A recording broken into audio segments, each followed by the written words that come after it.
Hi, I'm Stephen with AlbertaUrbanGarden.ca. Today we're going to talk about the growth patterns and some of the observations I have about the tomatoes I'm growing today. So this is my black cherry tomato that we started from seed in March, and it's doing exceptionally well. You see there's no yellowing of the leaves, lots of flowers coming, very tall plant, and I've got to prune some more suckers. If you want to learn how to prune suckers, I do have a previous video on how to get this plant to do what it's doing. I did have to pot it.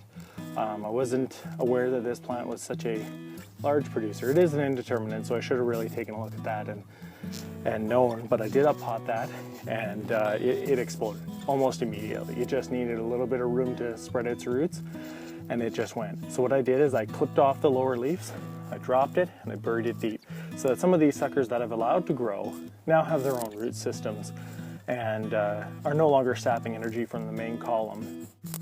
Let's get a little closer look here before I get up and check out what's happening for the earlier fruit. Although the fruit's not mature yet, you can see, look at these. These will turn a dark purple when they're ready, and there's a whole cluster of them. They seem to come off on a vine together, and a bunch of new flowers further up on it. With indeterminates, they will continue to produce as long as conditions are favorable. So it's not like you're just going to get one crop, but it seems to be doing quite nice. And what I did with this plant is I allowed probably 5 major suckers to come off the center core, and I've pruned the rest and buried it deep so that it produces heavily, and it's been doing really well, as you can see by these early guys. I can't wait for them to turn color. So far, no blight on this plant. I hopefully won't get any on it.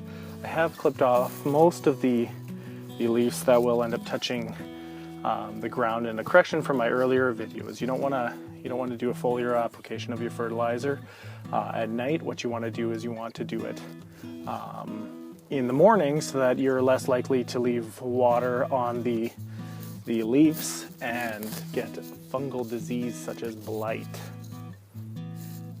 This is my black cherry tomato sucker that we pruned and planted in this back bed here.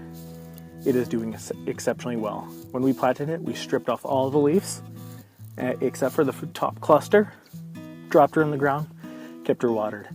I am so exceptionally excited to start to see flower clusters showing up here. Now, one of the things I have to do with this sucker is remove its suckers so that it provides as much power as it can to growing. This is a late season. I don't really expect to get any fruit off of this. It's not nearly as big as its mother over there, but I'm gonna try. Why not, hey? So unlike the sucker we just saw, this is actually a sister plant to my black cherry one. I just dropped it in here. What I did is I pulled it out when I saw that I was gonna have one strong one, pulled out 2 of them. As I was coming to the compost, I decided, hey, this one's got a nice root system on it. Why not throw it in the dirt? So I threw it in the dirt, and lo and behold, I forgot about it, and it's come up.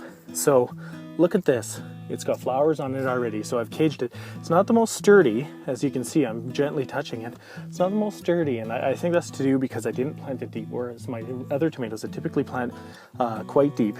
But I've kept the suckers off this one, and hopefully we'll get some production out of this one. Again, it's a late season one, so I don't really expect too terribly much, and the soil in here really needs some work, so I'm not expecting a great result. But at the end of the day, who knows?